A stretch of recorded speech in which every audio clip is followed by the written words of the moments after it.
When I 28F became the youngest project leader in Atlas Technologies history yesterday, I thought maybe, just maybe, my parents would finally see me. Instead, I'm sitting in my dark apartment at 2 a.m., staring at my phone and fighting back tears. Not because of the promotion, but because of what happened when I tried to share my news. I had rehearsed the call all day. After 6 years of 80-hour weeks, debugging impossible code, and leading innovations that earned our company millions, I was finally going to prove I wasn't the failed twin. The moment I saw the congratulatory email from our CEO, my hands were shaking. I waited until evening, when I knew my parents would be home from work. "Mom, Dad, I have amazing news." I could barely contain my excitement. The CEO just announced. "Oh, Grace, honey." Mom cut me off mid-sentence. The familiar dismissal in her voice made my stomach drop. "You'll never believe what's happening here. Rebecca's making a huge announcement."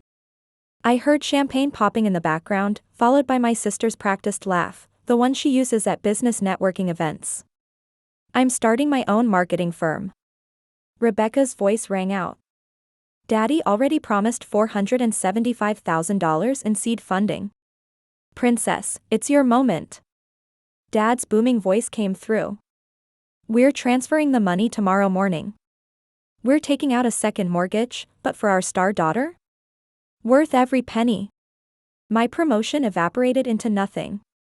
6 years of work, erased by Rebecca's latest whim. I should have expected it. After all, this has been my entire life. Let me take you back. Rebecca and I were born 6 minutes apart. She came first, and apparently, that set the pattern for everything that followed. Growing up, we couldn't have been more different. Rebecca got our mom's blonde hair, our dad's blue eyes, and both of their extroverted personalities. I got, well, none of that. Dark hair, average height, and a preference for computers over cocktail parties. Sometimes I wondered if I was adopted, but the baby pictures confirmed we were twins, just not identical ones. The favoritism started early. Our 4th birthday party stands out in my memory. Mom and Dad had rented a Princess Castle bounce house because Rebecca was going through a Disney phase. I was terrified of bouncing but loved the toy chemistry set Aunt Claire gave me. During the party, Rebecca threw a tantrum because she wanted to open my presents too. Instead of teaching her about boundaries, my parents let her open them all. "Gracie doesn't mind sharing, do you, sweetie?" Mom's tone left no room for objection. I spent my birthday watching my sister break my new chemistry set while our parents filmed her being scientific. Every birthday cake from age 4 to 18 said, "Happy birthday, Rebecca." Never both our names. Once, when I was 12, I gathered the courage to ask why. Mom laughed that fake laugh she uses when she's dismissing something.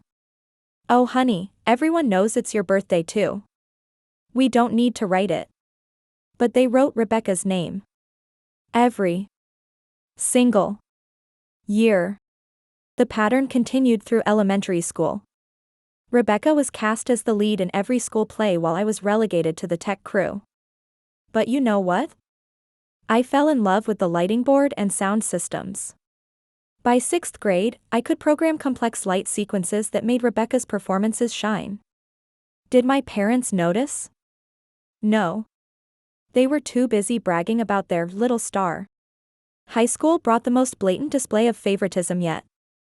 On our 16th birthday, Rebecca got a brand new Volkswagen Jetta Silver, with a custom sound system. I got a laptop. Not a bad gift, honestly, until I overheard Dad telling Mom they got it on clearance so they could put more toward Rebecca's car insurance. That laptop became my escape, my future. I joined the coding club at school, where Mr. Thompson became the first adult who ever truly saw me. "Grace, this code is exceptional," he said after I debugged a senior's project in minutes. "You think differently. That's not a flaw, it's a gift." He was the one who helped me apply for coding competitions, where I started winning. First local, then state, finally nationals. My parents didn't attend a single awards ceremony. College was where the divide between us became a canyon. Rebecca got accepted into Penn State's business school, not because of her grades, but because Dad's golf buddy sat on the admissions board. Meanwhile, I earned a full scholarship to MIT's computer science program. The day I got my acceptance letter, I rushed home, heart pounding with excitement. MIT? The tech school. Mom's face twisted like she'd tasted something sour. But honey, that's so unfeminine. Besides, we need the college fund for Rebecca's business program. Those connections are crucial for her future. I cut them off. I got a full ride. I don't need your money. The shock on their faces almost made up for years of being overlooked. Almost. You applied to MIT? Dad asked, bewildered. When? I've been working on my application for months. Mr. Thompson helped me build my portfolio. Who's Mr. Thompson? Mom asked. My coding club advisor. For the past 3 years. Their blank stares said everything. They hadn't noticed a single thing about my life. At MIT, I finally found my tribe. That's where I met Jake, 29M.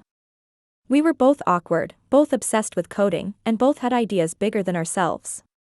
By sophomore year, we were spending every free moment working on our security platform. While Rebecca was posting Instagram stories from sorority parties, Jake and I were pulling all-nighters, revolutionizing encryption protocols. My rare calls home followed a predictable pattern. Rebecca made the business school dean's list. She hadn't. I later learned she was on academic probation. Rebecca's summer internship might turn into a job offer. The company downsized before she started. Rebecca's roommate's father owns a yacht in Martha's Vineyard. When I tried to tell them about our project, Mom would interrupt. Speaking of friends, Rebecca's new boyfriend's family owns a chain of hotels. It was like I was speaking a different language, one they refused to learn. Last Thanksgiving marked the beginning of the end of my patience. I hadn't been home in months, busy with final testing phases of our platform. The moment I walked in, Rebecca was holding court in the living room, surrounded by relatives. The problem with modern marketing, she was saying, swirling her wine glass like she'd seen in movies, is that no one understands the power of personal connections. My firm will focus on authentic engagement. I noticed Aunt Claire rolling her eyes and had to suppress a smile. Rebecca had never held a real marketing job, her only experience was running Instagram accounts for her sorority. Tell them about your business plan, princess, Dad beamed. She's got it all figured out. Rebecca launched into a buzzword-filled monologue that made less sense than a corrupted database. We'll leverage synergistic opportunities through disruptive paradigm shifts in the authenticity space. Our cousin Mark, who actually works in marketing, looked like he was having an aneurysm. When the attention finally shifted to me, Mom asked her standard question, "Are you still doing that computer thing, Grace?" I decided to be honest for once. Actually, Jake and I have developed a revolutionary security platform. 3 major tech companies are. Oh. Mom interrupted, right on cue. Speaking of success stories, Rebecca's college roommate just got engaged to someone from the Johnson family. You know, Johnson and Johnson. That night, I couldn't sleep. I sat on our old backyard swing set, the same one where Rebecca used to make me pump her swing while I practiced her acceptance speeches. My phone buzzed, another email from Quantum Security's acquisition team. The numbers in their latest offer made me dizzy. This morning, everything came to a head. Mom called, her voice bubbling with excitement. Grace, we're having a special family dinner tonight. Rebecca's making her big announcement. I arrived to find our house transformed into what looked like a celebration venue. Congratulations, Rebecca, banners everywhere. The same banners they never put up for my graduations, my competition wins, my promotions. Rebecca waited until everyone had arrived, aunts, uncles, cousins, even some of her old sorority sisters, before dropping her bomb. I'm starting my own marketing firm. Daddy's investing $475,000 to get me started. The room erupted in cheers. I sat quietly, watching my father pull out documents, the second mortgage papers.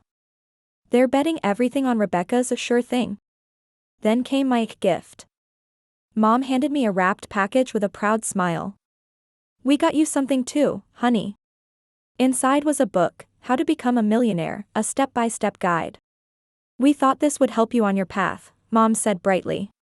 It got great reviews online. Rebecca snorted, then quickly covered it with a cough when she noticed Aunt Claire's disapproving look. I'm sure Grace will be rich someday too, she said, patting my arm. After I get my business off the ground, maybe I can give you some tips. That's when Aunt Claire saved me from committing sororicide. She asked to speak with me privately on the porch. As soon as the door closed behind us, she turned to me with a knowing smile. I saw the preliminary offer from Quantum Securities, she said quietly. I froze. I'm on their board, remember? Your encryption algorithm is brilliant, Grace. When are you telling your family? I looked through the window at my parents fawning over Rebecca's business plan, a PowerPoint presentation covered in clip art and inspirational quotes. I'm not, I said. Not yet. The offer's over $2 million, isn't it? Aunt Claire's eyes twinkled. After taxes? I nodded. Jake and I sign the final papers next week. We're both staying on as chief architects. Aunt Claire squeezed my hand. Let them take out that mortgage, she whispered. Let them pour everything into Rebecca's a sure thing. Sometimes people need to learn the hard way. I'm typing this from my cramped apartment, surrounded by empty Red Bull cans and 3 monitors worth of code. Tomorrow, Jake and I meet with Quantum's acquisition team to finalize the deal.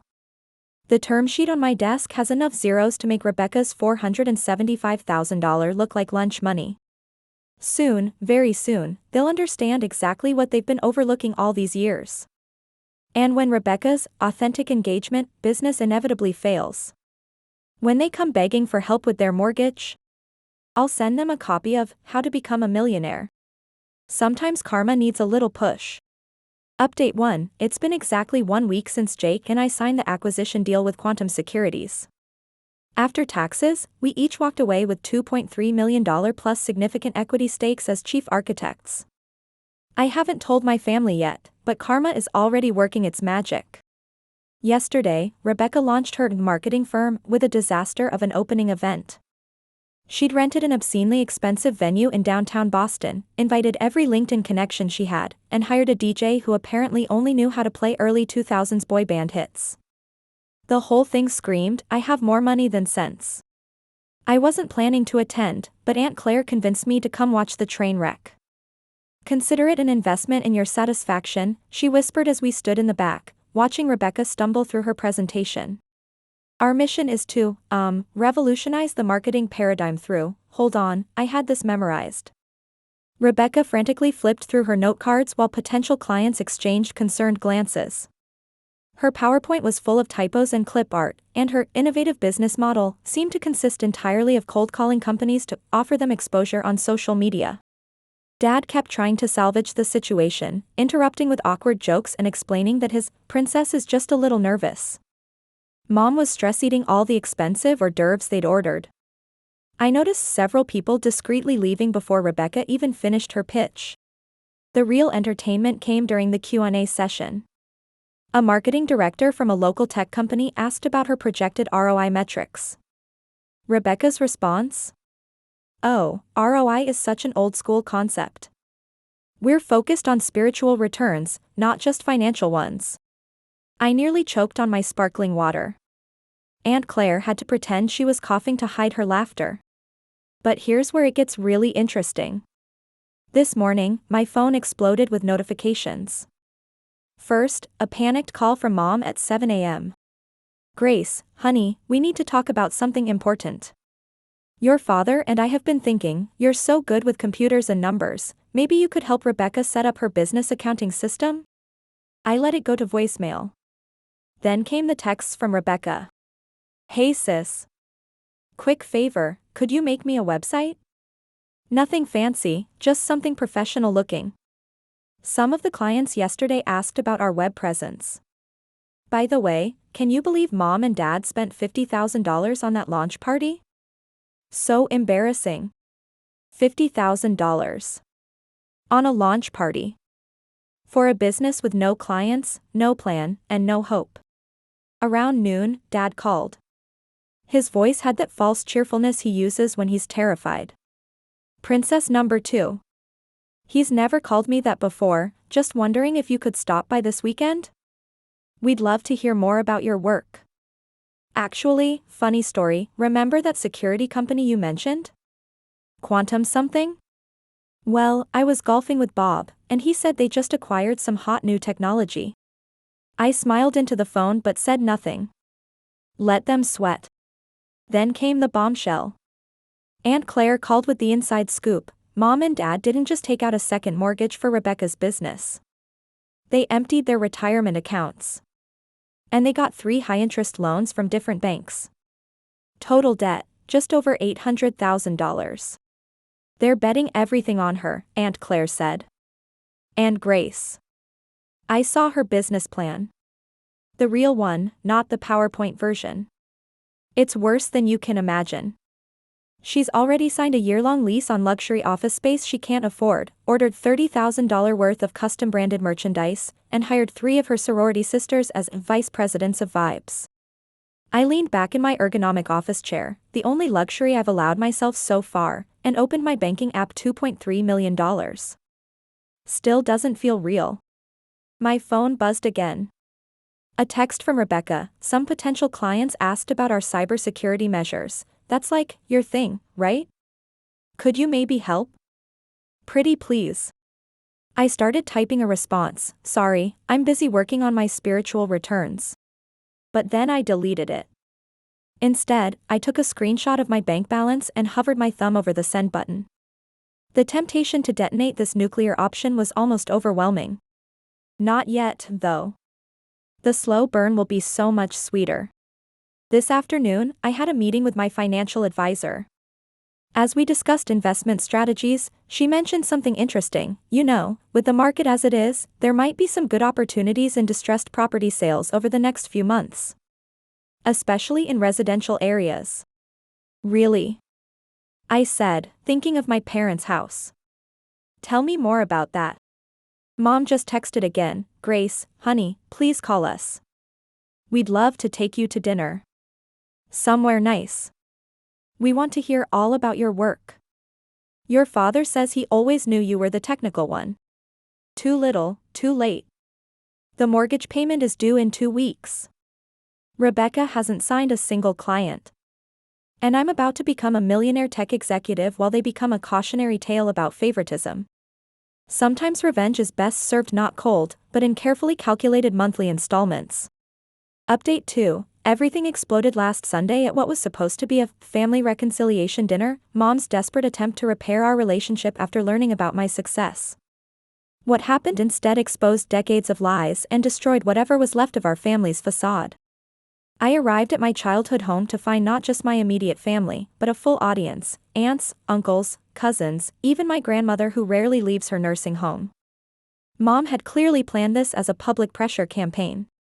The dining room was set up like a staged reunion, complete with old family photos strategically placed around the room. Every single one featured Rebecca front and center, with me barely visible in the background. Classic. Grace, darling. Mom's voice was honey sweet, the tone she uses when she wants something. We've all missed you so much. Rebecca sat in her usual spot at Dad's right hand, wearing a designer dress that still had its tags tucked in, clearly hoping to return it later. The irony wasn't lost on me. Grandmother spoke first, her voice sharp. Why haven't you helped your sister? Family supports family. I smiled, taking my time to sit down. Interesting principle, Grandma. Where was that family support when I was winning national coding competitions? Or getting into MIT? That's different, Dad interjected. Those were just hobbies. Hobbies. I laughed. Like Rebecca's hobby of lying about her credentials? The room went silent. Rebecca's face turned red. What do you mean? Aunt Sarah asked, suddenly interested. Should I tell them about the fake marketing awards, Becca? Or your imaginary Facebook executive position? You're just jealous. Rebecca exploded. You've always been jealous because Mom and Dad loved me more. Rebecca. Mom hissed, but it was too late. At least I admit it, I said calmly. Unlike you, pretending to celebrate my successes while trying to return your dress to Nordstrom. Rebecca stood up so fast her chair fell backward. You think you're so special with your fancy tech job? Let me tell everyone what you did in high school. I raised an eyebrow. You mean when I was winning competitions while you were cheating off my homework? No. About Jason. Mom suddenly went pale. Rebecca, don't. But Rebecca was too far gone. Perfect little Grace had a crush on Jason's senior year. But he asked me to prom. So you know what she did? She tried to kill herself. The room erupted in gasps. I felt my heart stop. That's not what happened, I said quietly. I had appendicitis. The doctors confirmed it. Oh really?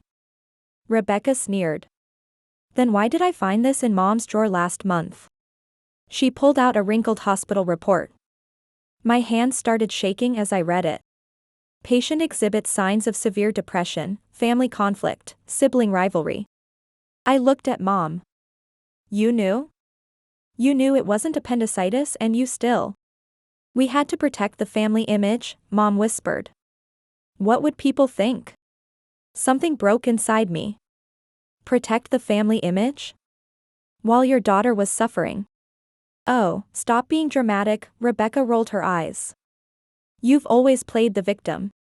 That's when Aunt Claire stood up. Actually, I have something to share too. She pulled out a folder. These are copies of emails between your parents and Rebecca's college professors. Apparently, they've been donating to ensure she passed her classes. Dad lunged for the folder. Those are private. Like the private conversations you had with my husband about Grace? Aunt Claire's voice was ice. When you tried to convince him not to recommend her for that tech internship because it might overshadow Rebecca's achievements? The room spun. All these years, they hadn't just favored Rebecca, they'd actively sabotaged me. There's more, Aunt Claire continued. Financial records showing they've been embezzling from Grandma's care fund to support Rebecca's spending habits. Grandmother's cane hit the floor with a crack. What? The perfect family dinner devolved into chaos. Accusations flew. Decades of lies unraveled. Rebecca threw her wine in my face. Dad had a stress-induced panic attack. Mom locked herself in the bathroom. As the truth came out, relatives took sides. Cousin Mark revealed Rebecca had tried to scam his company. Aunt Sarah admitted she'd caught Rebecca stealing from her purse at Christmas. Uncle Bob confirmed Dad had asked him to lose my college recommendation letter. In the midst of the chaos, I stood up calmly and walked to the door. Behind me, I could hear. How could you steal from my care fund? You ruined my daughter's chances. I knew something was wrong when. Just before leaving, I turned back. By the way, Rebecca, that designer dress you're wearing? I own that company now. Keep it, consider it severance pay for all the years you spent being the perfect daughter. The last thing I saw was Mom's face crumpling as she realized their carefully constructed house of cards was finally falling apart. Outside, Aunt Claire caught up with me. I've been gathering evidence for years, she said. Waiting for the right moment. Why? Because someone needed to expose the truth. And because you deserved justice. I hugged her, finally letting my tears fall. What happens now? She smiled. Now? Now we watch them live with the consequences of their choices. As we drove away, my phone started buzzing with family messages. I turned it off. Let them deal with their imploding lies. I had a board meeting tomorrow. The truth had finally set me free. Update 3, it's been 3 months since the explosive family dinner that changed everything. You might think exposing decades of family secrets would leave me feeling empty. Instead, I've never felt more alive, successful, and genuinely happy. Let me share how karma finally delivered its perfect justice. First, Grandmother immediately cut my parents and Rebecca off from her estate. After learning they'd been embezzling from her care fund, she rewrote her will, naming me and Aunt Claire as her sole beneficiaries. She moved into a luxury senior living facility near my penthouse, We have weekly tea dates now, where she tells me stories about her own battles with family expectations in the 1960s. Rebecca's carefully crafted life imploded spectacularly. Her sorority sisters abandoned her after learning about the fake credentials and embezzlement. Her ex-boyfriend publicly denied ever being in a serious relationship with her. She's now living in a tiny studio apartment in New Jersey, working as a cashier at a pet supply store. Last week, she had to sell her designer handbag collection on eBay to make rent. Mom and Dad? Their social downfall was even more dramatic. The country club revoked their membership. Dad's golf buddies stopped returning his calls. Mom was asked to resign from 3 charity boards. They had to sell their luxury cars, and their attempt to refinance the house was rejected due to their ruined credit. But here's the sweetest part, they have to pay rent now, to me. Aunt Claire helped me buy their house through a shell company, and when they learned I was their new landlord, Dad actually fainted. I'm charging them market rate, which means they had to take actual jobs for the first time in years. Dad's working as a sales associate at a sporting goods store, and Mom's giving tennis lessons at the public park. As for me, life has never been better. I moved into a stunning penthouse overlooking the city. My security platform is revolutionizing the industry, and we just closed deals with 3 major tech giants. I'm on the cover of Tech Innovator magazine this month. I sent a framed copy to my parents' house, their house that I own. I've found my true family. Aunt Claire moved into the penthouse next door, and we have weekly dinner parties with fascinating people who actually value intelligence and innovation. Grandmother joins us often, sharing her wisdom and surprisingly witty observations about technology. I'm also giving back. I established a scholarship fund for young girls interested in coding, specifically targeting students who face family opposition to their tech dreams. The first recipient reminds me so much of myself, brilliant, quiet, and determined to succeed despite her family's lack of support. Yesterday, I received a desperate email from Rebecca. She was begging for a job, any job, at my company. I had my HR department send her a rejection letter, along with a return copy of that How to Become a Millionaire book. I added some helpful annotations. Chapter 1, Don't Steal from Your Grandmother's Care Fund. Mom tried to visit my office last week, carrying a homemade pie like some 1950s sitcom mother. Security politely escorted her out, but not before she saw my Wall Street Journal 30 Under 30 cover story hanging in the lobby. The best revenge isn't just success, it's success so magnificent that it forces your enemies to live in its shadow. Literally, in my parents' case, since I'm building my company's new headquarters right next to their house. They'll see my name on the building every morning when they leave for their minimum wage jobs. To everyone who's been following my story, sometimes family isn't who you're born to, it's who sees your light when others try to dim it. My real family now includes Aunt Claire, grandmother, my brilliant colleagues, and the young girls I mentor. As for the others, they can live with the consequences of their choices, while I live my best life. Success isn't just the best revenge, it's the only revenge worth having.